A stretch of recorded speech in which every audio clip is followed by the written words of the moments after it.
Ketua DPP PDIP Puan Maharani angkat bicara soal kedatangan putra Presiden Prabowo Subianto, Ragowo Hedi Prasetyo Joyo Hadikusumo atau Didit Prabowo saat halal bihalal ke rumah Ketum PDIP Megawati Soekarnoputri. Puan mengungkapkan ada pesan yang dititipkan Megawati untuk Prabowo melalui Didit. Ya, Ibu menyampaikan salam kepada Pak Prabowo, semoga sehat selalu dan semoga setelah Lebaran suasana akan menjadi semakin baik dan semuanya berjalan dengan baik untuk bangsa dan negara. Rencana pertemuannya kapan, Pak?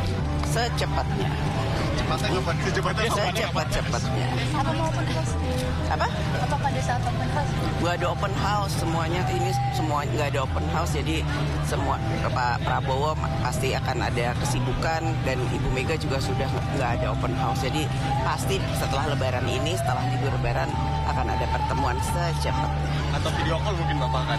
Kemarin rencananya mau begitu, hanya kemudian Mas Didit udah mau pergi ke Solo. Pemirsa, memasuki hari ketiga Lebaran, antrean panjang kendaraan terjadi di eksit tol Ciawi hingga Simpang Gadok. Satlantas Polres Bogor melakukan rekayasa arus lalu lintas untuk mengurai kemacetan.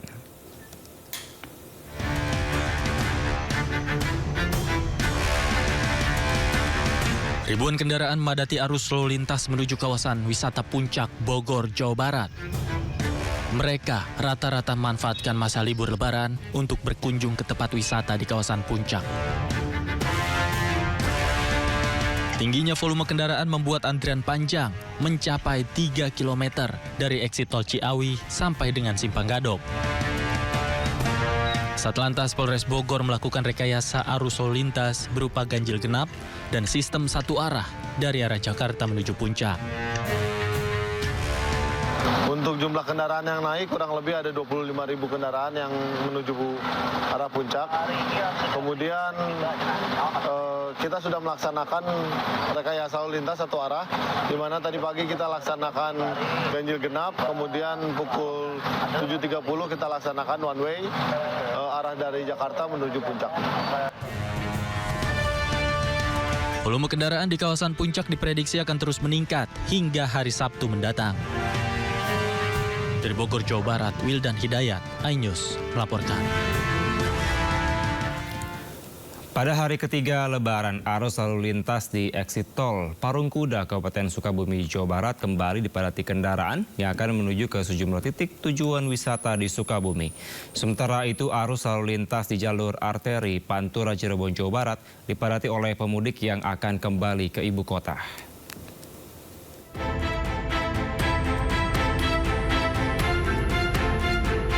Inilah pantauan udara kepadatan ribuan kendaraan yang akan keluar eksit tol Parungkuda pada hari ketiga Lebaran ini. Volume kendaraan yang menuju sejumlah lokasi wisata di Sukabumi terus mengalami peningkatan sejak Rabu pagi. Kepadatan kendaraan yang akan menuju ke sejumlah lokasi wisata di Sukabumi tersebut mulai terjadi dari kilometer 70+400 ruas tol Ciawi Sukabumi sampai Simpang Cikidang, Kecamatan Cibadak, Kabupaten Sukabumi, Jawa Barat. Untuk mengurai kemacetan, Satlantas Polres Sukabumi menempatkan sejumlah personel di setiap persimpangan jalan dan memberlakukan sistem rekayasa lalu lintas buka tutup. Kita mencoba melaksanakan rekayasa arus CB Sepenggal ya, one way Sepenggal. Jadi titik per titik kita lihat prioritas mana yang lebih padat, kita lakukan penarikan. Sementara itu di Cirebon, Jawa Barat, kendaraan pemudik sepeda motor dan mobil pribadi mulai terlihat mendominasi jalur Pantura Cirebon untuk arus balik. Kendaraan mulai tersendat di sejumlah titik persimpangan lampu merah. Pemudik yang didominasi sepeda motor ini pun hanya bisa berjalan merayap saat pergiliran persimpangan lampu merah. Para pemudik mengaku memilih mudik lebih awal untuk menghindari kemacetan saat arus balik yang diprediksi akan terjadi pada tanggal 7 April 2025 nanti. Dari Sukabumi dan Cirebon, Jawa Barat, Tim Liputan iNews melaporkan. Sementara situasi arus lalu lintas di jalur selatan Lingkar Gentong terpantau ramai lancar. Volume kendaraan dari arah Tasik menuju ke Garut terlihat menurun. Di jalur selatan Lingkar Gentong Tasikmalaya, Jawa Barat terpantau ramai lancar di H+2 Lebaran. Kendaraan didominasi mobil pribadi dan sepeda motor serta bus antar kota provinsi. Jumlah kendaraan hingga H+1 Lebaran dari arah Bandung menuju ke Gentong dan Tasikmalaya mencapai dari 80.000 kendaraan lebih. Puncak arus balik wilayah Gentong diprediksi terjadi pada 6 hingga 8 April 2025. Dihimbau bagi para pengendara roda 2 maupun juga roda 4 untuk selalu waspada dan berhati-hati jika nantinya melintas di jalur selatan khususnya lingkar Gentong. Dikarenakan banyak jalanan yang berliku dan naik turun sehingga rawan untuk terjadi kecelakaan.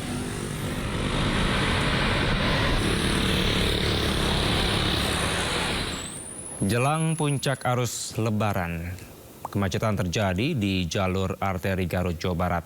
One way diberlakukan dari arah Tasikmalaya menuju ke Bandung dengan titik pending di kawasan Gobing atau Simpang 4 Anwar Musadat. Sejak pagi tadi, volume kendaraan di jalur arteri Garut yang melewati jalan Kadungora dan Tarogong terus dipadati kendaraan.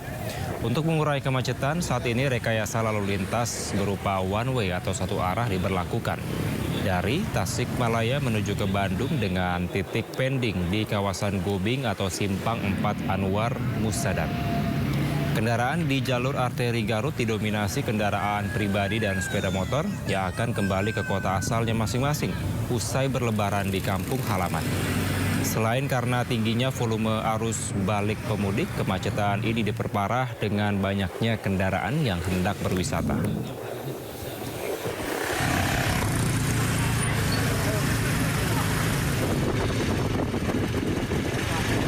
Lebih dari 18.500 kendaraan melintas gerbang tol Cikatama di hari ketiga Lebaran.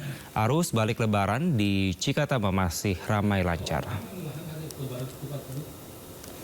Jumlah kendaraan yang melintas gerbang tol Cikatama sebanyak 18.522 kendaraan pada shift pertama. Sebanyak 13.358 kendaraan masuk melalui gardu tol menuju Palimanan. Sedangkan arus balik menuju Jakarta, volume kendaraan mencapai 303.000 kendaraan. Puncak arus balik diprediksi pada 6 April mendatang.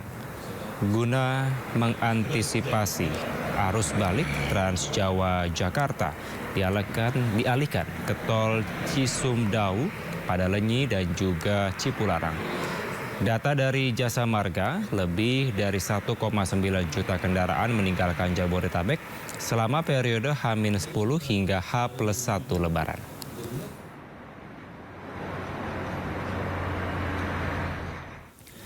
Sementara H+2 Lebaran masih adanya peningkatan jumlah volume kendaraan yang masuk di rest area 57.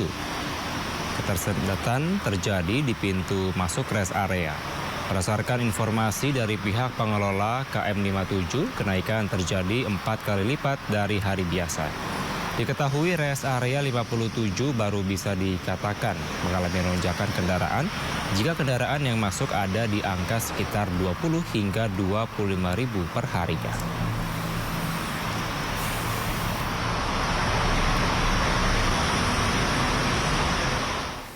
Jelang arus balik Lebaran 2025, Korlantas Polri memprediksi penerapan one way lokal akan tetap diberlakukan mulai besok. Hal ini dengan mempertimbangkan aktivitas pemudik yang sudah mulai mengarah ke Jakarta. Korlantas Polri menyebut evaluasi akan terus dilakukan dari KM 188 Palimanan berdasarkan traffic counting. Korlantas lalu akan mempertimbangkan kembali perpanjangan one way pada 5 April nanti hingga diberlakukan one way nasional pada tanggal 6 April di Gate Tol Kalikangkung, Semarang, Jawa Tengah. Mulai besok kita akan melakukan kegiatan rekayasa di jalur Jakarta Cikampek, itu yang biasanya kita mengarah ke timur atau ke arah Jawa Tengah dan ke arah Bandung, ini kita balik menuju arah Jakarta. Ya, mulai kita pasang, kemudian kita juga dengan melihat bangkitan arus lalu lintas dan traffic counting yang ada, kita akan mulai melakukan kegiatan one way lokal dari mulai kilometer 188 Palimanan. Ya, diharapkan ini bisa menarik masyarakat terutama yang dari kawasan Cirebon, Kuningan dan sekitarnya untuk bisa memanfaatkan ini. Kemudian apabila terjadi bangkitan arus lalu lintas yang cukup tinggi dari arah timur, dari arah Semarang, kemungkinan di tanggal 5 kita akan memperpanjang one way lokal ini sampai menuju Palijagan. Karena berdasarkan hitungan dari teman-teman pengelola jalan tol, bahwa Pejagan ini salah satu menyumbang bangkitan arus lalu lintas yang menuju arah Jakarta. Pemirsa, 2 hari pasca Lebaran, sejumlah pendatang mulai berdatangan di Jakarta melalui terminal Kampung Rambutan. Wakil Gubernur Jakarta Rano Karno mempersilahkan perantau untuk menetap asalkan memiliki keahlian untuk bekerja.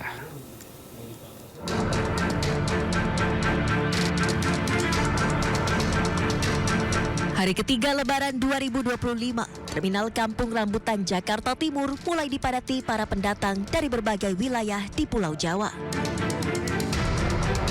Mayoritas warga pendatang yang baru tiba telah selesai bersilaturahmi di kampung halaman dan ingin berlibur maupun menemui keluarga dan kerabat mereka di Jakarta. Tak sedikit warga pendatang yang berniat menetap di Jakarta untuk mencari mata pencaharian yang lebih baik dibandingkan di kampung halaman. Melihat tingginya angka kedatangan pendatang, Wakil Gubernur Jakarta Rano Karno mempersilakan warga perantau untuk menetap di Jakarta, asalkan memiliki keahlian untuk bekerja di bidang tertentu. Dan nanti insya Allah kalau kembali ke Jakarta, Pak Kup juga bilang kita tidak akan melarang orang untuk tidak datang ke Jakarta. Silakan saja datang ke Jakarta, tapi memang kalau ingin mengadu nasib di sini, minimal harus punya keterampilan, punya skill. Karena nanti kalau nggak punya keterampilan akan bersaing dengan masyarakat yang ada di Jakarta. Jumlah pendatang baru di Jakarta setelah Lebaran 2025 diprediksi menurun, melanjutkan tren penurunan sejak tahun 2023. Meski demikian, pemerintah Provinsi Jakarta tetap menyiapkan langkah antisipasi dalam menghadapi kedatangan perantau. Dari Jakarta, Rio Manik, iNews melaporkan. Pemirsa, seorang pemudik asal Palembang tujuan Sragen, Jawa Tengah melahirkan secara darurat di dalam toilet terminal bus Tingkir, Kota Salatiga, Jawa Tengah. Ibu tersebut melahirkan tanpa bantuan medis dengan usia kandungan prematur 5 bulan.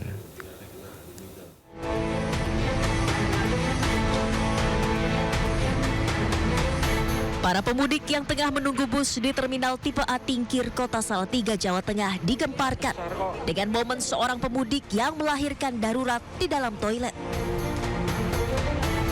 Pemudik asal Palembang tujuan Sragen, Jawa Tengah itu melakukan proses persalinan seorang diri di dalam toilet terminal saat usia kandungannya baru berjalan 5 bulan.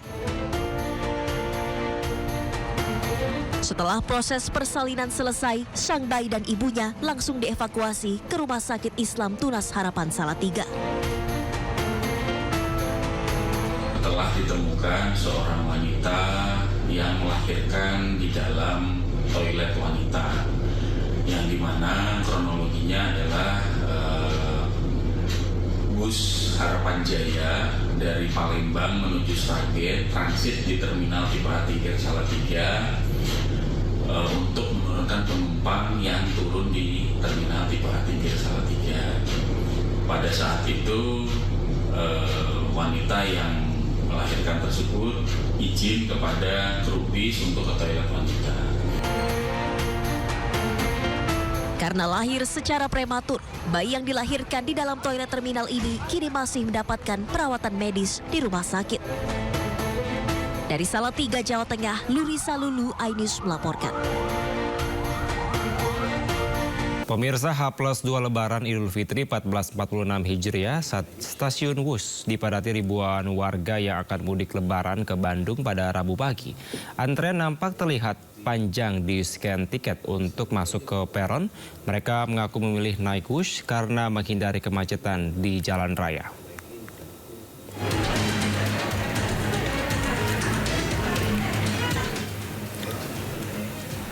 Kepadatan calon penumpang terlihat pada antrean scan tiket untuk masuk ke peron stasiun. Ramainya penumpang juga terlihat di ruang tunggu sebelum check-in naik kereta cepat Wush. Mereka memilih mudik 2 hari pasca Lebaran dengan kereta cepat Wush. Tujuannya untuk menghindari kepadatan dan kemacetan jika mudik menggunakan transportasi lain saat Lebaran. Harga tiket kereta cepat Wush dinilai murah oleh para calon penumpang, yaitu dengan harga Rp275.000 untuk sekali perjalanan.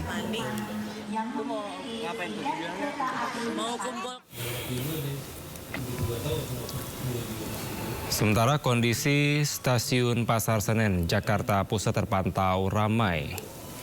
Keramaian di stasiun Pasar Senen pada H+2 Lebaran didominasi oleh keberangkatan pemudik maupun pemudik yang kembali ke Jakarta.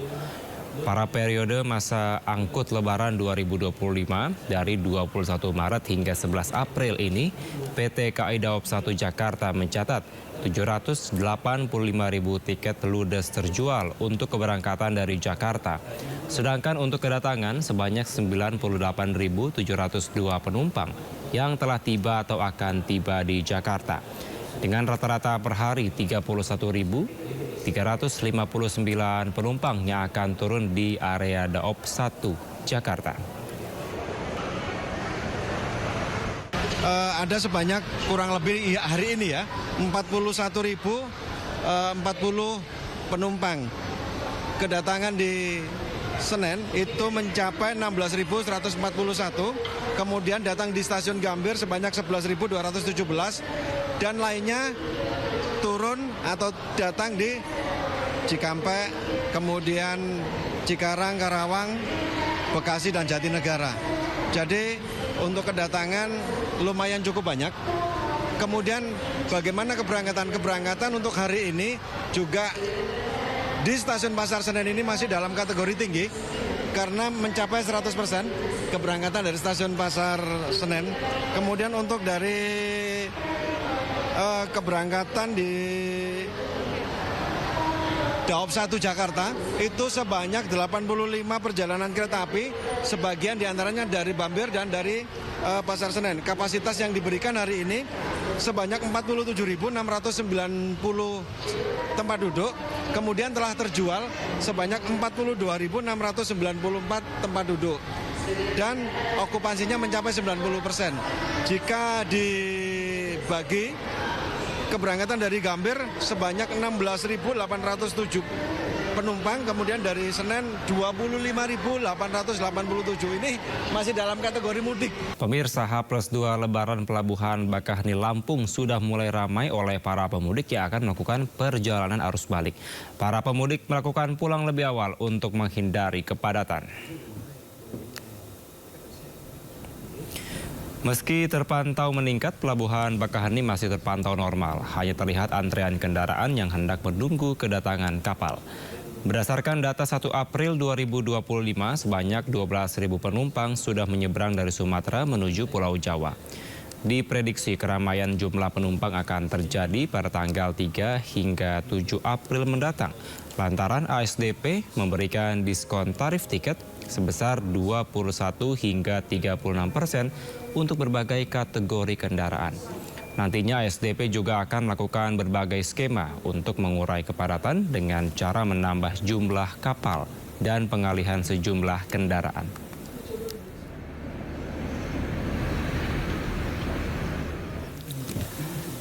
Diduga tidak tahu jalan dan kelelahan, satu unit minibus pemudik nyasar masuk jalur motor di jembatan Suramadu arah Bangkalan, Jawa Timur.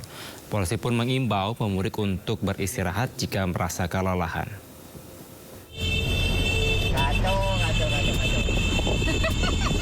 Minibus berwarna putih yang diduga pemudik ini terekam amatir masuk jalur motor di jembatan Suramadu arah Surabaya menuju Bangkalan. Akibatnya, laju motor yang melintas pun menjadi terganggu hingga terjadi hambatan. Warga mengaku memaklumi kejadian ini karena diduga pemudik berasal dari luar Madura yang jarang melintasi jembatan Suramadu. Namun diduga juga pengemudi mobil kelelahan sehingga tanpa sadar nyasar ke jalur yang bukan peruntukannya.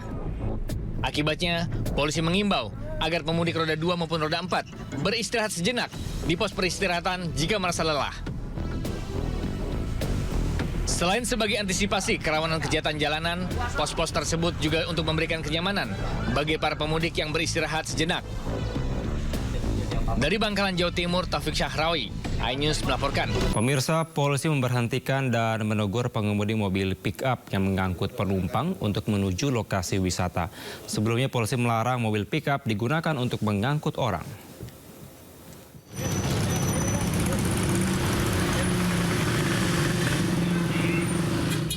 Sejumlah mobil bak terbuka yang kedapatan membawa penumpang diberhentikan polisi di perempatan Combro, Purwakarta, Jawa Barat.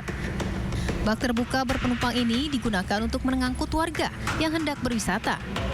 Selain diberhentikan, pengemudi mobil juga mendapat teguran oleh polisi. Selain itu, polisi juga memberi himbauan pada sopir untuk tidak membawa rombongan warga ke tempat wisata karena rawan terjadi kecelakaan. Sementara para sopir bak terbuka beralasan menggunakan bak terbuka lebih ekonomis. Ya, adanya pick-up, Pak. Adanya pick-up. Kan ini apa namanya itu dilarang, Pak, ini, Pak? Iya. Tahu tapi ini dilarang, Pak, ya? Tahu, kirain untuk hari raya bisa gitu. Mau ke Cikau, Pak. Dari mana? Dari Cikampek. Di Karawang. Iya. Khususnya pada saat pelaksanaan operasi Ketupat Lodaya 2025 ini, pada saat ini H+1 terkait arus lalu lintas yang terlihat pada saat ini yaitu banyaknya pengunjung yang menggunakan kendaraan bak terbuka atau kendaraan angkutan yang digunakan untuk mengangkut orang. Di hari kedua Lebaran, arus lalu lintas di jalur arteri Jakarta-Bandung, tepatnya perempatan Combro, Purwakarta, terpantau padat. Rata-rata kendaraan membawa warga yang hendak bersilaturahmi, serta menuju sejumlah lokasi wisata di Purwakarta dan Bandung. Guna mencegah kemacetan, polisi melakukan rekayasa arus lalu lintas dengan pengalihan dan buka tutup secara situasional. Diperkirakan kepadatan arus wisata di jalur arteri Purwakarta masih akan berlangsung hingga berakhirnya cuti bersama libur Lebaran. Dari Purwakarta, Jawa Barat, Irwan, iNews melaporkan. Pemirsa, seorang balita yang tengah sakit hingga kejang-kejang terjebak kemacetan parah di Sumedang, Jawa Barat. Korban dievakuasi polisi ke IGD rumah sakit untuk mendapatkan perawatan.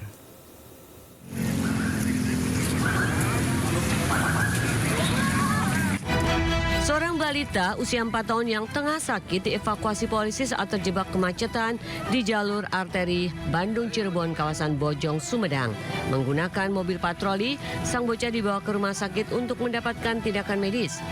Menurut orang tuanya, bocah ini sedang menderita demam tinggi dan hendak dibawa ke rumah sakit. Namun apa daya di tengah perjalanan terjadi macet parah, padahal anaknya sudah kejang-kejang. Orang tua meminta polisi yang tengah bertugas untuk mengurai kemacetan. Dia mau dibawa ke bidan, tapi bidan sudah sanggup harus dibawa ke rumah sakit langsung kotanya dia.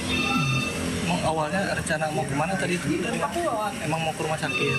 Cuman di Bojongnya macet kan gitu. Jadi takutnya kelamaan yang cari ojek, soalnya pas ojeknya nggak ada langsung minta bantuan ke bapak polisi yang lagi jaga. Usai mendapat penanganan medis di Rumah Sakit Pakuwon, kondisinya telah berangsur membaik. Dari Sumedang, Jawa Barat, BBN iNews melaporkan. Pemirsa, sebuah ambulans desa nekat terobos kemacetan dengan menyalakan sirine. Ambulans yang diberhentikan polisi ini ternyata tidak membawa pasien, melainkan membawa penumpang yang diduga wisatawan. Satu KR ambulans yang tidak membawa pasien, namun rotator dan sirine dinyalakan. Ambulans ini diberhentikan petugas kepolisian di gerbang tol Parungkuda, Kabupaten Sukabumi karena berupaya menerobos kemacetan dengan menyalakan sirenenya. Eits, bukan tanpa alasan. Meskipun menyalakan sirene, namun ternyata ambulans ini tidak sedang mengangkut pasien. Malahan mengangkut sejumlah orang yang diduga hendak liburan. Waduh. Diberi arahan dan... Nah, ketika ditanyai petugas sih, dalihnya mau menjenguk keluarganya yang dirawat di rumah sakit. Tapi tetap aja salah ya, karena peruntukan ambulans kan untuk orang yang sakit atau dalam keadaan darurat. Memuat barang atau orang yang tidak atau bukan haknya. Itu kan ambulan untuk yang sakit atau yang emergensi lainnya, dipakai untuk nengok atau dipakai keluarga. Maka untuk tindakannya kami dikembalikan aja. Emang sih di pekan lebaran ruas-ruas jalan ini padat dengan kendaraan yang menuju ke tempat wisata. Tapi ingat ya, jangan sampai kita menyalahi aturan. Kan baru juga maaf-maafan. Dari Sukabumi, Jawa Barat, Budi Setiawan, iNews melaporkan. Pada libur hari ketiga Lebaran, selain bersilaturahmi ke rumah saudara dan kerabat, masyarakat Jabodetabek juga memanfaatkan libur Lebaran untuk berekreasi bersama keluarga ke tempat wisata. Sejumlah tempat wisata di Jakarta menjadi destinasi favorit pengunjung, seperti Ragunan, Taman Mini, dan Dufan.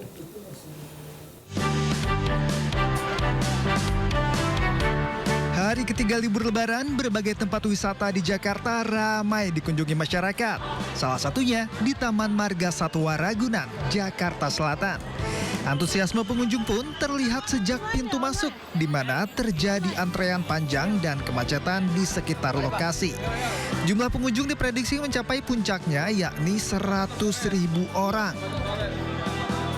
Dengan hanya membayar tiket sebesar Rp3.000 untuk anak-anak dan Rp4.000 untuk dewasa, pengunjung bisa melihat berbagai koleksi hewan yang beragam seperti jerapah, gajah, dan kanguru.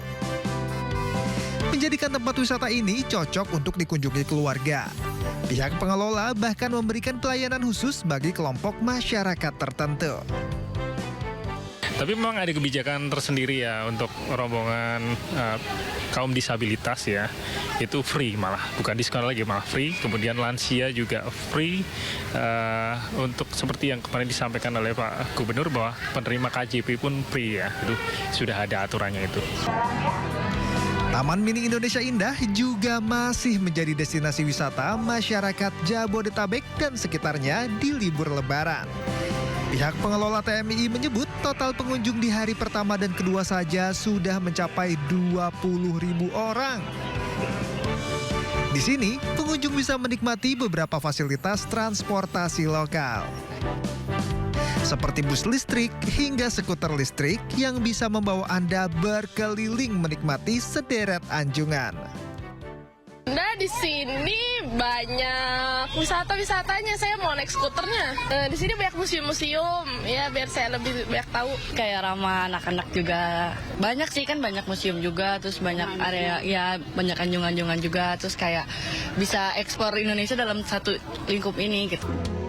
Selain itu, dunia fantasi juga jadi tempat favorit bagi masyarakat Jabodetabek dan sekitarnya untuk berwisata. Di sini, pengunjung menikmati keseruan berbagai wahana permainan, seperti komedi putar, biang lala, dan kora-kora. Tim Liputan, iNews melaporkan. Ya, sementara kawasan wisata Ancol juga dipadati pengunjung untuk mengisi libur panjang Lebaran. Guna mengurai antrean kendaraan yang masuk, petugas keamanan melakukan buka tutup ke arah gerbang timur. Pantai Ancol hingga Rabu sore masih dipenuhi wisatawan. Selain berenang dan bermain pasir, banyak wisatawan menikmati suasana pantai dan deru ombak bersama keluarga. Kawasan wisata Ancol memang masih menjadi salah satu primadona saat musim libur Lebaran. Selain jarak yang cukup dekat, harga tiket yang terjangkau juga menjadi pilihan. Mayoritas pengunjung yang datang mengajak buah hati mereka untuk mengisi liburan.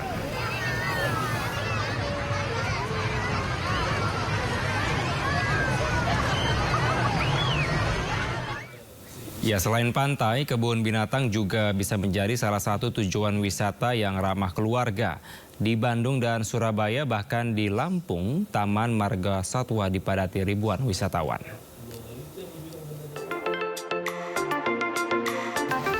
Usai silaturahmi dan bermaaf-maafan, saatnya untuk liburan. Salah satunya wisata Marga Satwa, paling cocok untuk berlibur bersama keluarga. Bandung Zoo di Jalan Taman Sari Kota Bandung. Sejak pagi, lebih dari 5.000 wisatawan antre di 2 pintu masuk. Kepadatan wisatawan juga terlihat di seluruh area dalam Bandung Zoo. Pengunjung berkeliling melihat satwa atau sekedar gelar tikar makan bersama keluarga. Tak hanya Bandung Zoo, Kebun Binatang Surabaya juga jadi favorit liburan warga Jawa Timur pasca Lebaran ini. Tidak hanya melihat koleksi satwa, pengelola KBS juga menyiapkan parade budaya jaranan yang menambah semarak suasana liburan.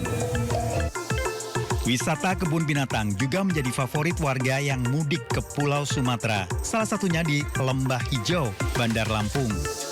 Dikenal dengan maskot gajah Sumatera, area wisata seluas 30 hektar ini menyajikan panorama alam hijau dari ketinggian.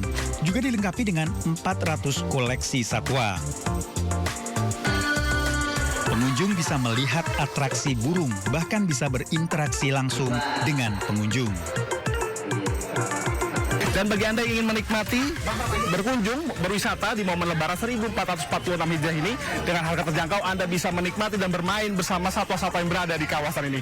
Dari Lampung, Indra Setiabudi, Jemi Jasin, Ayus melaporkan. Ya pemirsa, bingung menghabiskan waktu libur lebaran Anda bisa datang ke negeri di atas awan di Wonosobo, Jawa Tengah. Di sana ada tradisi yang unik menerbangkan balon udara dengan beragam warna, motif dan juga ukuran. Seperti apa kemeriahannya? Berikut informasinya.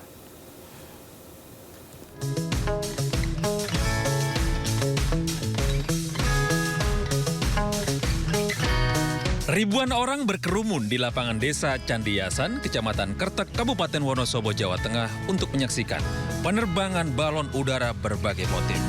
Tak hanya dari Wonosobo, penonton juga datang dari berbagai daerah di Indonesia.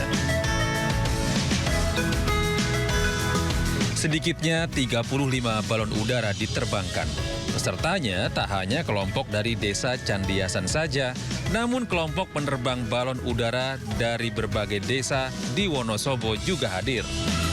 Dengan latar belakang gagahnya Gunung Sindoro dan Gunung Sumbing, atraksi balon udara ini mampu menyihir para pengunjung bahkan dari luar Jawa. Iya, soalnya lewat VIP TikTok terus kan, jadi saya dan saudara saya memutuskan untuk datang ke Wonosobo.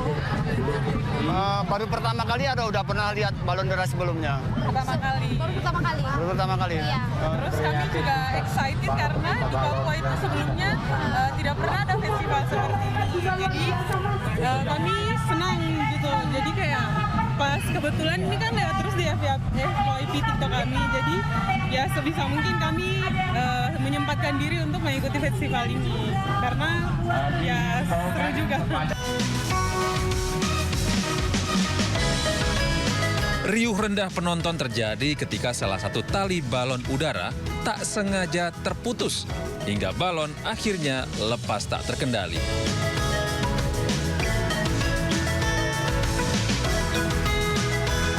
Untuk festival balon kali ini 2025 untuk tujuannya mengedukasi masyarakat, mempertahankan tradisi Wonosobo, tapi tetap dengan aturan yang berlaku.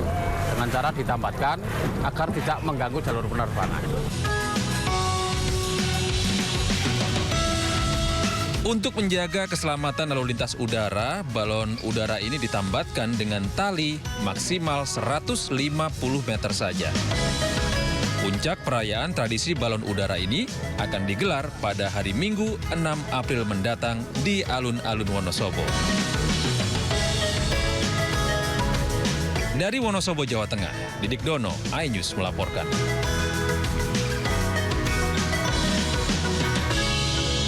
Sementara pemirsa, bagi Anda yang kebetulan mudik atau libur lebaran di Cilacap, Jawa Tengah, nggak boleh nih melewatkan kegiatan yang menarik satu ini.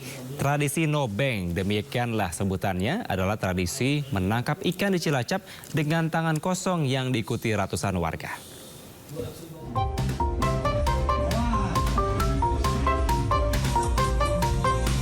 Pemirsa, ada banyak kegiatan yang bisa Anda lakukan bersama keluarga untuk mengisi libur lebaran. Tapi yang satu ini kayaknya Anda harus coba deh.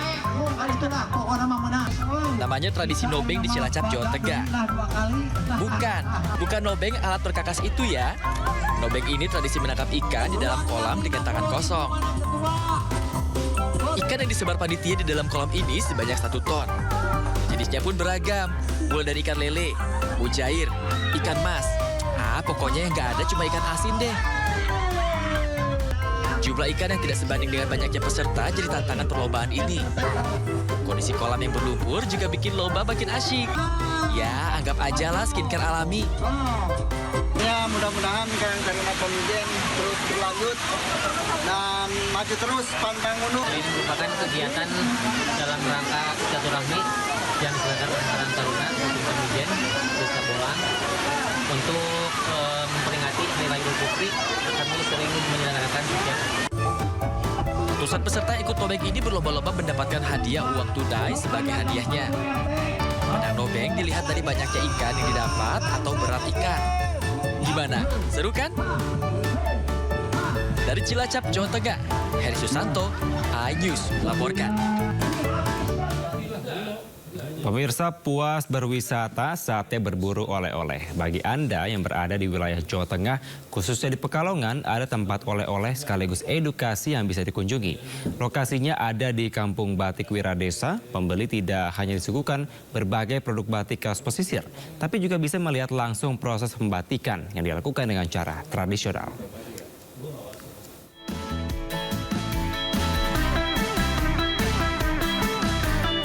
Wiradesa merupakan sebuah kampung di Pekalongan, Jawa Tengah yang terkenal dengan Kampung Batik. Sebagai salah satu kampung destinasi wisatawan lokal hingga mancanegara, kekhasan motif batik Pekalongan sudah diakui dunia. Guratan-guratan canting dari tangan-tangan profesional pembatik memperkaya keunikan motif flora dan fauna dari setiap batik yang dihasilkan. Perpaduan warnanya pun dipilih dengan teliti untuk mendapatkan kain batik yang banyak diminati. Nah, menariknya di Kampung Batik Wiradesa ini, pecinta batik tidak hanya disuguhkan berbagai pilihan motif batik, aneka warna dan kebutuhan, tapi juga kita diperbolehkan melihat langsung proses pembuatannya. Nah, pemirsa, uniknya di sini selain kita bisa langsung membeli kain batiknya, tapi kita juga bisa melihat langsung proses membatik, mulai dari membatik menggunakan lilin, kemudian proses pewarnaan hingga proses finishingnya. Dikenal sebagai batik pesisir, batik Pekalongan merupakan akulturasi budaya Jawa, Cina, Belanda, dan Jepang. Dan khusus di rumah batik ini, ada produk masterpiece yang pembuatannya dipastikan spesial karena hanya akan dimiliki oleh satu orang. Karenanya, harga yang ditawarkan juga cukup prestisius, mulai dari 1 juta hingga ratusan juta rupiah. Sangat sebanding dengan penentuan kain yang salah satunya dari serat sutra. Batik sebagai masterpiece of product. Jadi betul-betul one piece, one product. Di mana kita menggunakan canting nol. Canting yang paling halus dalam pembuatan batik, kemudian desainnya khusus, dan dibuat one piece, one product. Satu proses, satu produk untuk satu orang. Bagi para pecinta batik, batik Pekalongan bukan hanya selembar kain bermotif, tapi juga warisan budaya Indonesia. Nah, pemirsa, ini dia hasil jadi batiknya. Cantik banget bukan? Setelah tadi sudah melalui beberapa proses dan kita juga bisa lihat langsung, sekarang sudah bisa langsung kita bawa pulang. Jadi selain bisa dapat oleh-oleh, kita juga bisa dapat pengalaman baru dan tentunya sekaligus melestarikan budaya asli Indonesia. Dari Pekalongan, Jawa Tengah, Jen Cahyani bersama juru kamera Raga Firdaus melaporkan. Dadah! Terima kasih Anda masih di Sindo Prime. Pemirsa, hari ketiga Lebaran Ketua MPR RI Ahmad Muzani menggelar halal bihalal di rumah dinas di Komplek Widya Chandra, Jakarta. Halal bihalal dihadiri sejumlah Menteri Kabinet Merah Putih dan anggota DPR. Sejumlah Menteri Kabinet Merah Putih mendatangi rumah dinas Ketua MPR RI Ahmad Muzani di Komplek Widya Chandra, Jakarta, Rabu siang. Kedatangan para menteri untuk menghadiri halal bihalal yang digelar Ketua MPR RI Ahmad Muzani. Selain jajaran menteri, hadir juga anggota DPR RI seperti Bambang Susatyo dan Sufmi Dasko. Dalam kesempatan itu, Sufmi Dasko sempat menjawab pertanyaan awak media terkait silaturahmi putra Presiden Didit Prabowo ke sejumlah mantan presiden. Selain itu, Dasko juga sempat menyinggung soal rencana pertemuan Prabowo dan Megawati yang disebutnya akan terlaksana dalam waktu dekat. Kami dalam Hari Raya Idul Fitri itu kan biasa, bahwa kemudian Mas Didit sudah ke Bu Mega, ke Pak Jokowi. Nah itu tentunya adalah silaturahmi dalam rangka Hari Raya Idul Fitri, dan juga kemudian menyampaikan pesan dan salam dari Pak Prabowo yang kemudian pada saat yang bersamaan juga mempunyai acara sendiri. Ya. Oke. Tapi belum tahu kapan ke IKN gitu? Belum. Nanti itu pasti keputusan itu kan eksekutif punya keputusan. Saya nggak ngerti. Kalau foto itu dalam sektor apa, Pak? Saya juga nggak tahu. Saya baru dengar kabar aja ya. Ya. Oke. Aman Pak Muzani. Udah. Bingung ini nanyanya. Saya nggak begini loh. Kalau di sektor eksekutif jangan ditanya ke saya. Nanti kalau soal legislatif boleh tanya ke saya kan gitu ya. Oke. Nah itu sama-sama sepakat. Itu secepatnya. Secepatnya kapan? Kita tunggu aja. Tadi sudah sempat ngomong dikit-dikit sih sama Mbak Puan.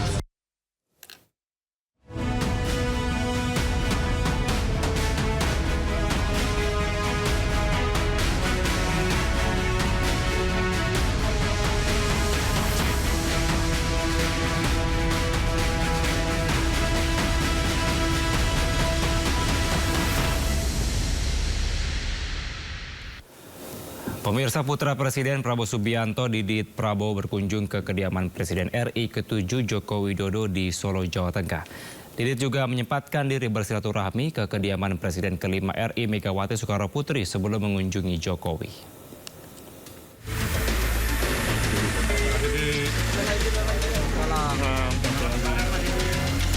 Putra Presiden Prabowo Subianto, Ragowo Hedi Prasetyo Joyo Hadikusumo atau Didit Prabowo berkunjung ke kediaman Presiden ke-7 RI, Joko Widodo. Kedatangan Didit Prabowo dalam rangka silaturahmi di momen Hari Raya Idul Fitri 1446 Hijriah. Setelah berada di kediaman Jokowi selama sekitar 40 menit, Didit keluar tanpa menjawab pertanyaan awak media terkait perbincangannya bersama Joko Widodo. Didit hanya mengucapkan selamat Idul Fitri ke awak media. Selamat Idul Fitri. Mas, sebelumnya ke Ibu Megawati, sekarang ke Pak Jokowi, Mas. Apa memang ada perintah dari Bapak, Mas? Selamat Idul Fitri, Mas. Tadi ada pesan khusus dari Bu Mega gitu nggak, Mas? Ada pesan dari Bapak nggak, Mas, untuk Pak Jokowi? Ada pesan dari Bapak untuk Pak Jokowi, Mas? Sebelum berkunjung ke rumah Joko Widodo, Didit Prabowo juga bersilaturahmi ke kediaman Presiden RI ke-5 sekaligus Ketua Umum PD Perjuangan Megawati Soekarnoputri. Usai bertemu Megawati, Didit pun langsung keluar tanpa mengucapkan sepatah kata pun. Menurut Ketua MPR Ahmad Muzani, tidak ada pembicaraan khusus ketika berkunjung ke rumah Megawati. Pembahasan antara Didit dan Megawati hanya seputar lebaran dan makan-makan. Tim Liputan iJus melaporkan. Sementara Ketua DPP PDIP Puan Maharani angkat bicara soal kedatangan putra Presiden Prabowo Subianto, Ragowo Hedi Prasetyo Joyo Hadikusumo atau Didit Prabowo saat halal bihalal ke rumah Ketum PDIP Megawati Soekarnoputri. Puan mengungkapkan ada pesan yang dititipkan Megawati untuk Prabowo melalui Didit. Ya, Ibu menyampaikan salam kepada Pak Prabowo, semoga sehat selalu dan semoga setelah Lebaran suasana akan menjadi semakin baik dan semuanya berjalan dengan baik untuk bangsa dan negara. Rencana pertemuannya kapan, Pak? Secepatnya. Secepat-cepatnya. Apa mau open house? Apa? Apa pada saat open house? Gak ada open house, semuanya ini semua nggak ada open house, jadi semua Pak Prabowo pasti akan ada kesibukan dan Ibu Mega juga sudah nggak ada open house, jadi pasti setelah Lebaran ini, setelah libur Lebaran akan ada pertemuan secepatnya. Atau video call mungkin Bapak kan? Kemarin rencananya mau begitu, hanya kemudian Mas Didit udah mau pergi ke Solo. Pemirsa, putra Presiden Prabowo Subianto Didit Hedi Prasetyo melakukan sowan ke Presiden RI ke-5 sekaligus Ketua Umum PDIP Megawati Soekarnoputri dan Presiden RI ke-7 Joko Widodo. Safari Didit ke tokoh-tokoh besar dinilai sebagai replika politik Prabowo yang hendak menjaga hubungan dengan semua pihak. Benarkah demikian, pemirsa? Untuk membahasnya lebih dalam, sudah bersama kami politikus PDIP ada Aryo Seno Bagaskoro, Ketua Umum Relawan Pengusaha Muda Nasional sekaligus politikus Gerindra Angga Wira. Kemudian ada analis politik BRIN, Prof. Lili Romli. Selamat malam, Mas Seno, Mas Angga, dan juga Prof. Lili. Selamat malam, Mas Angga, Prof. Lili, selamat malam. Ya. Baik. Saya mau ke Mas Seno terlebih dahulu. Tanggapan Anda soal silaturahmi Mas Didit ke mantan-mantan presiden seperti apa sebenarnya? Ya, terima kasih, Mas. Jadi kalau kita melihat bagaimana suasana Lebaran tahun ini kan suasana yang begitu hangat, begitu menyenangkan. Ini momentum yang sangat baik bagi seluruh masyarakat Indonesia melakukan tradisi silaturahim, dan itu sudah berjalan dan mendarah daging sebagai bagian dari DNA bangsa kita. Dan tentunya suatu hal yang perlu kita apresiasi, sangat kita apresiasi, bahwa apa yang dilakukan Mas Didit ini menggambarkan bahwa secara konteks apapun gitu, bahwa perbedaan politik, perbedaan pendapat, pandangan para tokoh-tokoh kita apapun itu tidak boleh mengorbankan hubungan personal, silaturahmi personal yang itu sudah dibangun selama bertahun-tahun. Dan kita paham bagaimana berulang kali kami berusaha menyampaikan bahwa hubungan keluarga Bu Megawati Soekarno Putri dengan Pak Prabowo itu secara kekeluargaan, hubungan beliau berdua secara personal sangat positif, sangat baik. Dan selama ini tidak pernah kemudian perbedaan-perbedaan pandangan politik mempengaruhi hubungan personal antara beliau berdua. Jadi dalam hal ini saya rasa apa yang ditampilkan Mas Didit kemarin, saya kebetulan sedang berada di kediaman Tengku Umar pada waktu itu, dan saya melihat bagaimana suasananya begitu. Mas Didit itu berada di Tengku Umar selama kurang lebih 1 jam, dan di dalam 1 jam pertemuan itu kemudian telah terjadi kemudian percakapan yang sangat kekeluargaan. Tidak ada percakapan politik praktis di situ, tidak ada percakapan yang mengarah kepada politik, tetapi percakapannya adalah percakapan Lebaran. Bahkan Ibu Mega kemudian menawari Mas Didit untuk menikmati santapan dan sajian yang sudah disiapkan di kediaman. Bahkan kalau perlu nambah sampai 5 kali, kata Bu Mega. Karena 5 itu menandakan simbol seperti 5 butir Pancasila. Nah, sehingga ini hubungannya sangat kekeluargaan, sangat baik, sangat secara personal hangat.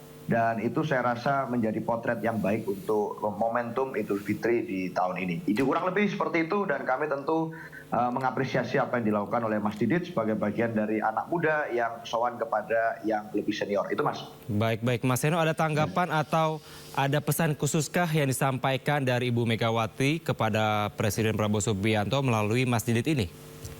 Ya, saya rasa kalau pesan yang secara substantif bermakna politik tidak ada. Tetapi karena memang momennya adalah momentum Lebaran, momentum halal bihalal, sehingga pasti itu dijaga momentum itu. Dan paling jauh adalah kalau menurut saya rasa-rasanya adalah salam saja.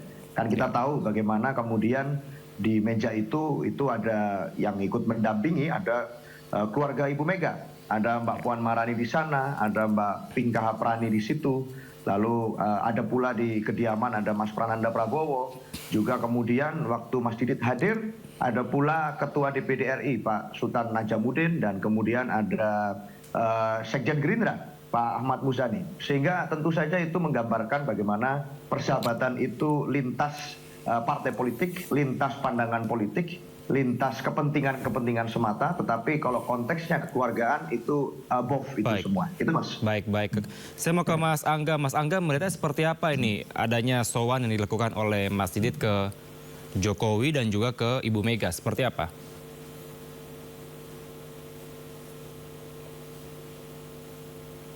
Mas kepada saya mengucapkan minal aidin wal faidin kepada seluruh pemirsa Sindo.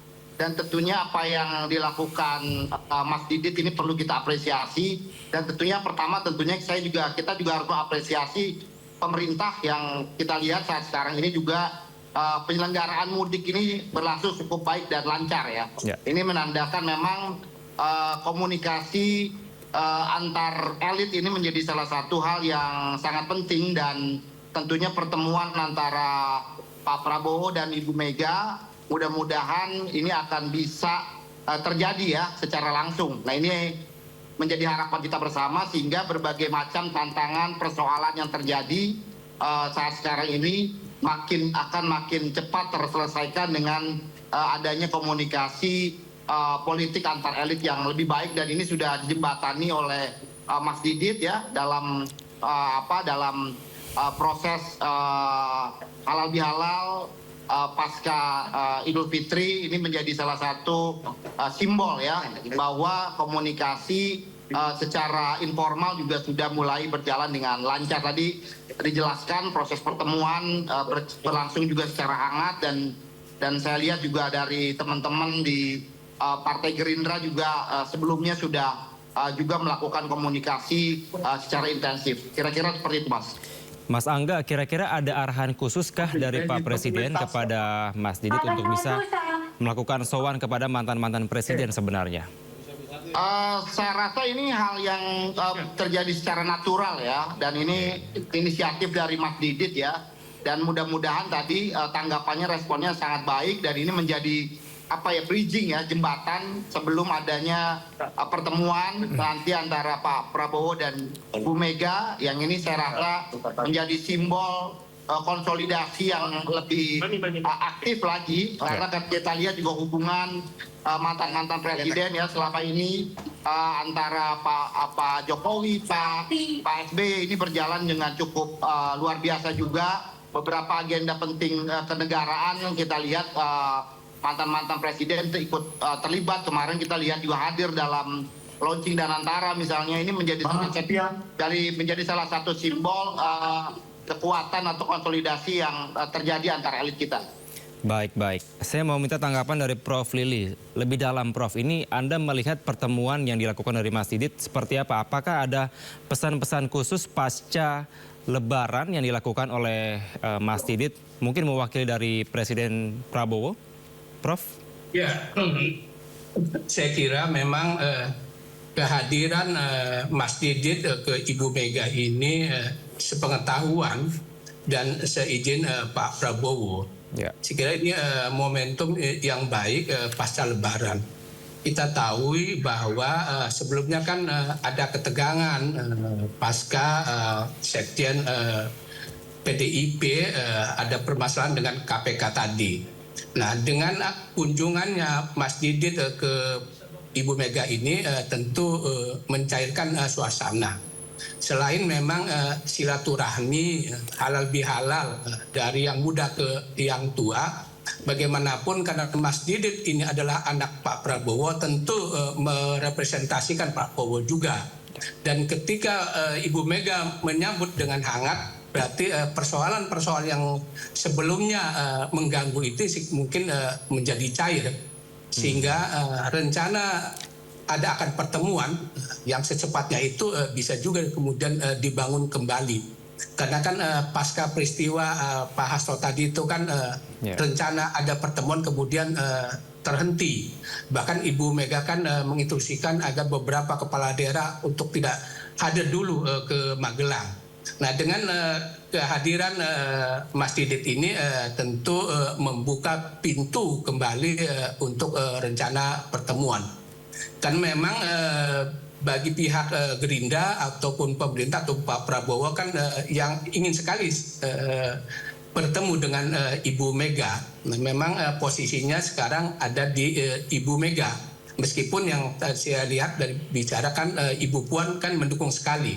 Tetapi saya yakin di sana memang ada pandangan-pandangan juga yang agar perlu hati-hati apa nanti pertemuan itu yang akan dibicarakan. Tentu kan persoalan-persoalan masa depan bangsa dan negara, termasuk juga sekarang masa depan PDIP ke depan itu perlu perhitungan hati-hati.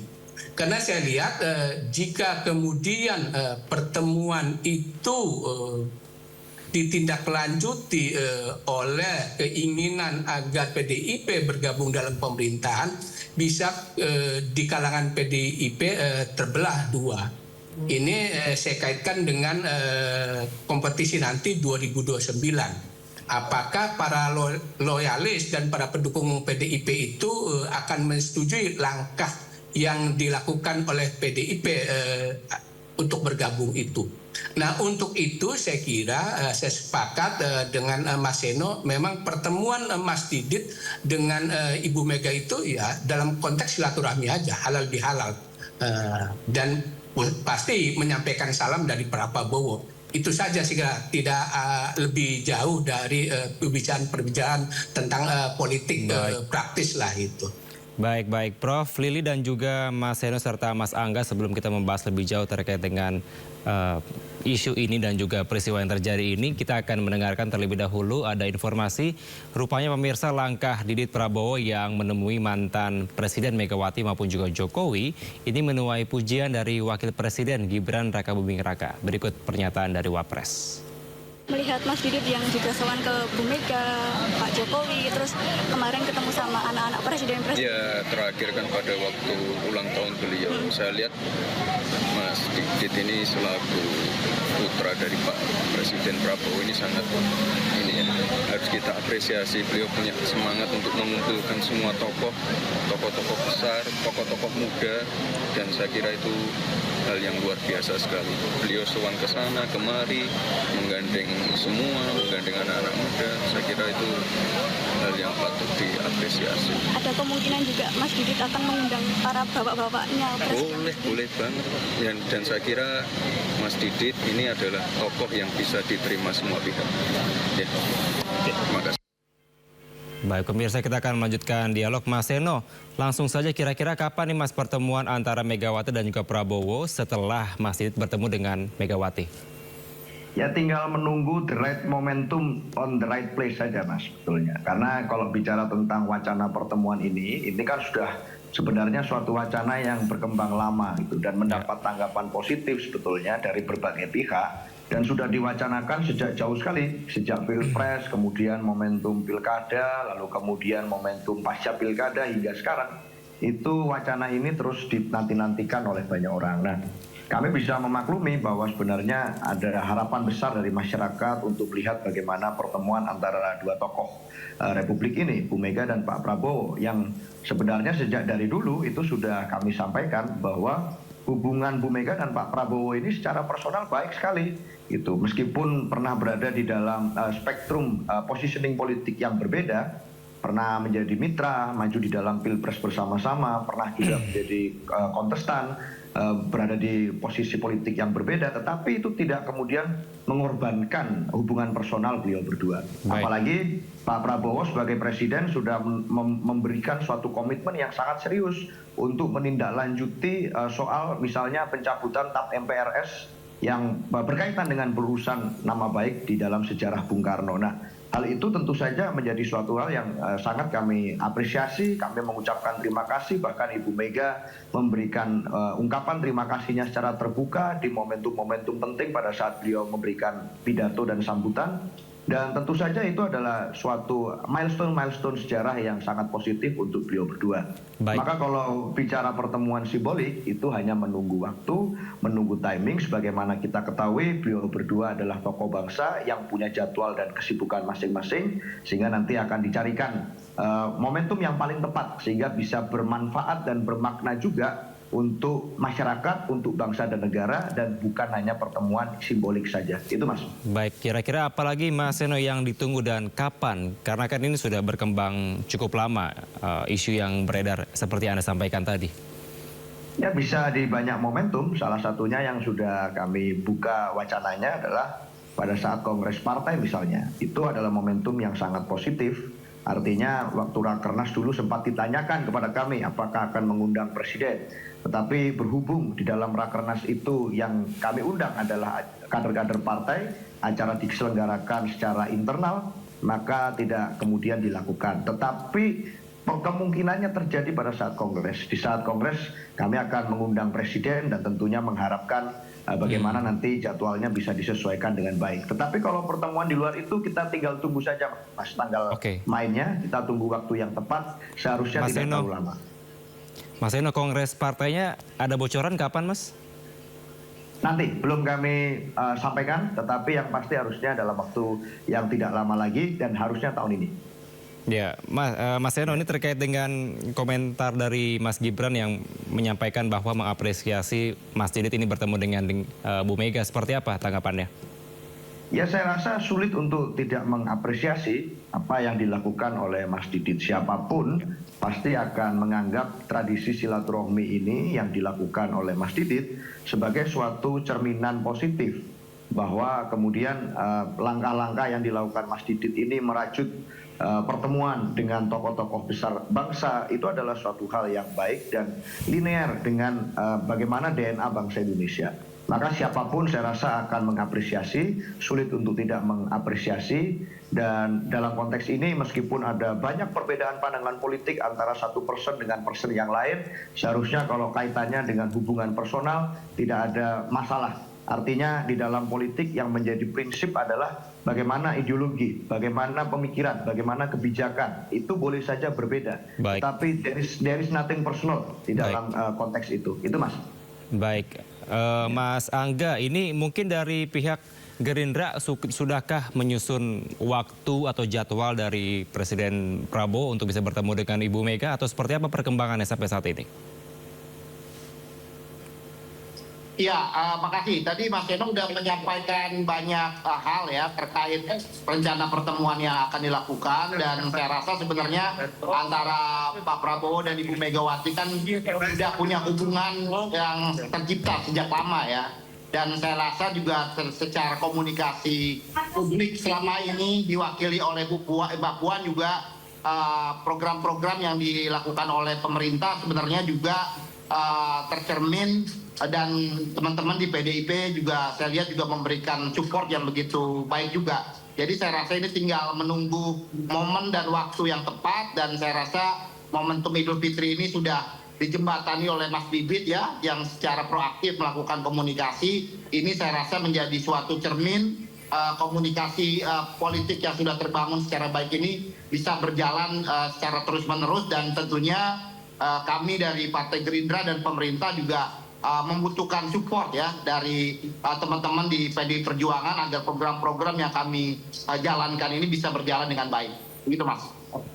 Baik. Saya mau ke Pak Lili atau Prof. Lili terakhir. Prof, ini bagaimana melihat ke depan hubungan antara secara spesifik Prabowo Subianto dan juga Megawati yang tadi sempat ada katakan bahwa adanya ketegangan antara PDIP dan juga KPK pasca adanya peristiwa yang terjadi terkait dengan Sekjen PDIP Hasto Kristianto dan juga instruksi sejumlah kepala daerah yang sempat ditunda. Ini seperti apa ke depannya Anda melihat, Prof? Ya, tentu sekira publik berharap di antara dua tokoh ini ya secara personal memang harus hubungannya tetap baik itu. Ya. Untuk semua elemen sih, bukan hanya antara Pak Prabowo dengan Ibu Mega, tetapi juga semua elemen bangsa, semua tokoh bangsa memang secara personal harus menciptakan hubungan yang baik. Dan peran Mas Didit untuk merajut hubungan baik itu sehingga sangat besar. Ya, tentu tadi publik juga akan memberikan apresiasi, di mana Mas Didit ini kan orangnya humble juga nih. Dia mau anak muda memainkan peran yang penting untuk bagaimana agar tokoh-tokoh bangsa ini secara personal berhubungan baik. Nah itu jadi saya kalau terkait dengan persoalan personal, semua elemen bangsa mendukungnya. Tetapi kemudian ini ya mohon maaf pasti akan terbelah ketika kemudian bagaimana sikap PDIP terhadap pemerintahan. Itu sikap pasti terbelah. Begitu juga di PDIP. Nah saya yang termasuk tidak setuju itu. Hubungan baik silahkan dan memang itu suatu keharusan, tetapi hubungan baik itu tidak mesti diakhiri dengan kemudian PDIP bergabung di dalam pemerintahan. Oke. Karena bagaimanapun posisi PDIP itu sangat diperlukan oleh masyarakat sipil khususnya agar melakukan kontrol dan pengawasan jalannya pemerintahan ini. Karena kalau tidak ada kontrol dan pengawasan, ditakutkan adalah pemerintahan ini melenceng dari aturan main yang ada. Itu saya kira kemungkinan terbelah. Bahwa kemudian Pak Prabowo diundang di dalam Kongres PDIP, publik akan mengapresiasi. Dan memang seharusnya Pak Prabowo hadir. Tidak boleh membeda-bedakan antara partai politik yang bergabung atau tidak bergabung. Karena semua adalah bagian dari rakyat Indonesia sebagai anak bangsa Indonesia. Jadi harus diperlakukan yang sama. baik partai yang di dalam pemerintahan maupun di luar pemerintahan. Saya kira begitu Mas itu. Jadi konteksnya adalah suasana hubungan personal harus dijaga dengan baik, tapi jangan sampai kemudian saling mengkooptasi untuk kebijakan-kebijakan politik ke depan, karena itu tidak baik buat perjalanan bangsa dan negara ini. Baik, hubungan personal tetap dijaga dengan baik dan tetap menjadi oposisi. Kira-kira seperti itu ya Prof? Agar bisa adanya kontrol dari luar pemerintahan. Kira-kira seperti itu ya? Betul ya. Baik, terima kasih Prof. Lili Romli dan juga ada Angga Wira, politikus Gerindra, dan Aryo Seno, politikus PDP telah bergabung bersama kami di Sindo Prime. Selamat malam, sehat selalu semuanya. Terima kasih, selamat malam. Mohon maaf lahir batin. Sama-sama Pak Rino. Terima kasih banyak. Sama-sama. Prof. Lili, Mas Wanda. Kembali di Sindo Prime, pemirsa, Wakil Menteri Tenaga Kerja Immanuel Ebenhezer bersilaturahmi ke kediaman Rizik Syihab di kawasan Petamburan, Tanah Abang, Jakarta. Wamenakar menyebut kedatangannya untuk bersilaturahmi dan halal bihalal di hari ketiga Lebaran.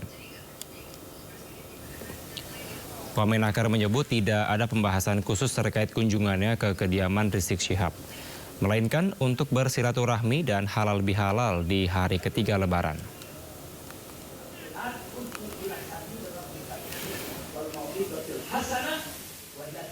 Ya, ada pesannya Pak Habib Rizik soal demokrasi, soal perbedaan.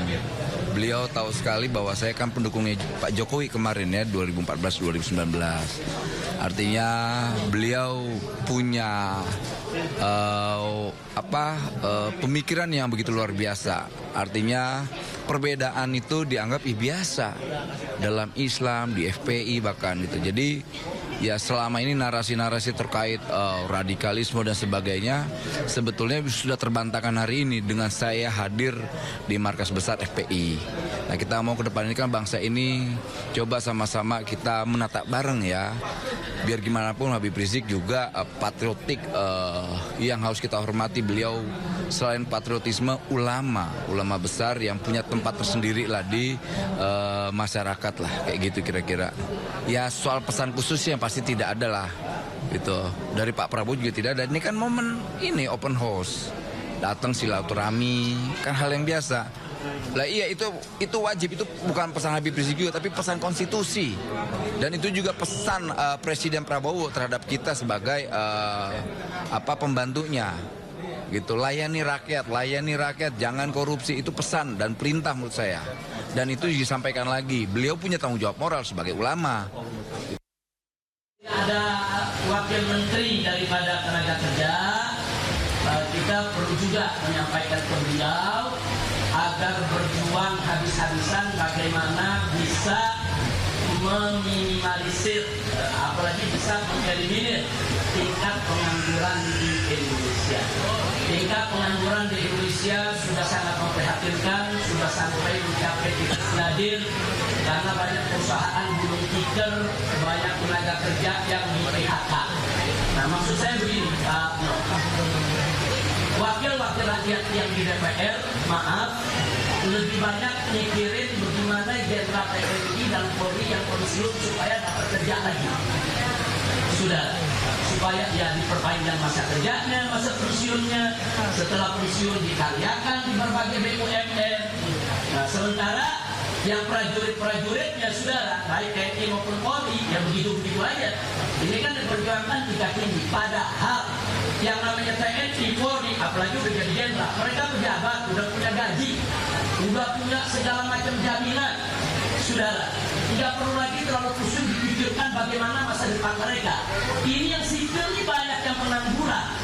Kenapa mesti pikirkan yang pensiunan jenderal masuk jadi komisaris di berbagai macam BUMN dengan gaji ratusan juta per bulan, saudara.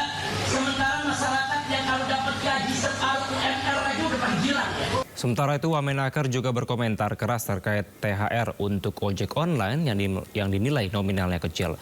Ebenhezer menyebut aplikator online rakus dan akan segera memanggilnya. Iya. BHR. Jawabannya tahu. Lu mau gue kasar tuh Pak?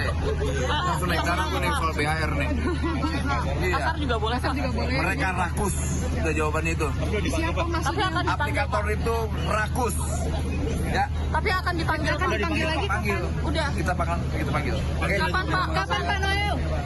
Kapan Pak Noel? Pemirsa, Idul Fitri menjadi momentum hangat bersilaturahmi. Sejumlah pejabat menyambangi kediaman para tokoh, terutama ke Presiden RI. Menariknya muncul isu reshuffle Kabinet Prabowo Subianto usai Lebaran.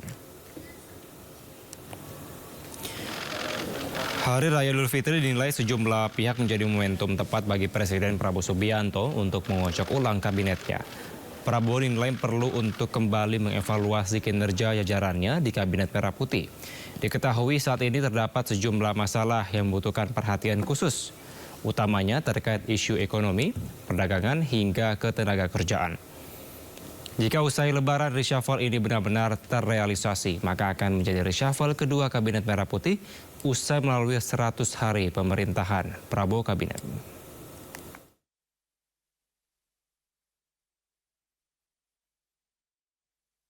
Reshuffle kabinet, saya kira mungkin saja dilakukan pasca Lebaran. Nah, kalau dilakukan reshuffle, saya kira beberapa pos penting di bidang perekonomian ini layak menjadi pertimbangan Presiden Prabowo untuk dilakukan evaluasi seperti Kemenko Perekonomian, Kementerian Perdagangan, Kementerian BUMN, Kementerian Investasi dan Hilirisasi, Kementerian SDM, bahkan Kementerian Pariwisata.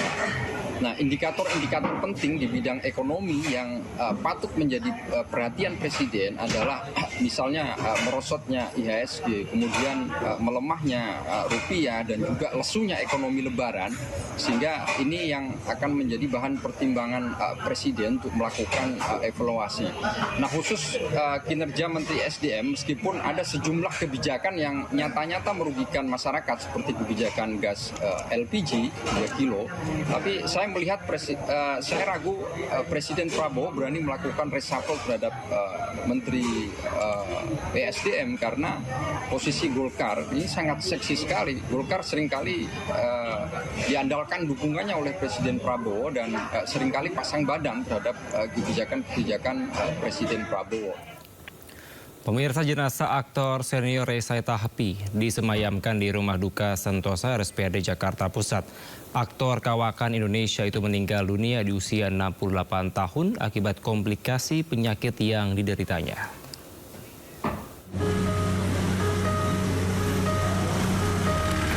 Ferenc Raymond Sahetapi alias Ray Sahetapi meninggal dunia di usia 68 tahun. Ray tutup usia akibat komplikasi sejumlah penyakit kronis yang dideritanya, di antaranya diabetes, paru-paru, dan stroke. Sebelum meninggal, Ray sempat menjalani pengobatan stroke di RSCM sebelum dipindahkan ke Rumah Sakit Pusat Otak Nasional Jakarta. Namun di tengah pengobatan yang dijalaninya, mantan suami Dewi Yull itu akhirnya meninggal dunia. Komplikasi aja, dia sakit gula dengan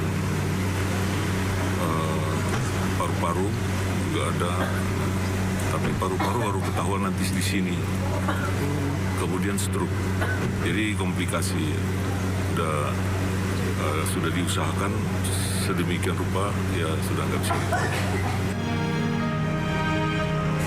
Ray Sahetapi merupakan aktor legendaris kelahiran 1 Januari 1957 silam.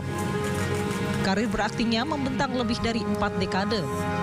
Rencananya jenazah almarhum akan dimakamkan pada hari Jumat 4 April mendatang menunggu kedatangan putranya dari Amerika Serikat. Dari Jakarta, Rani Sanjaya, iNews melaporkan.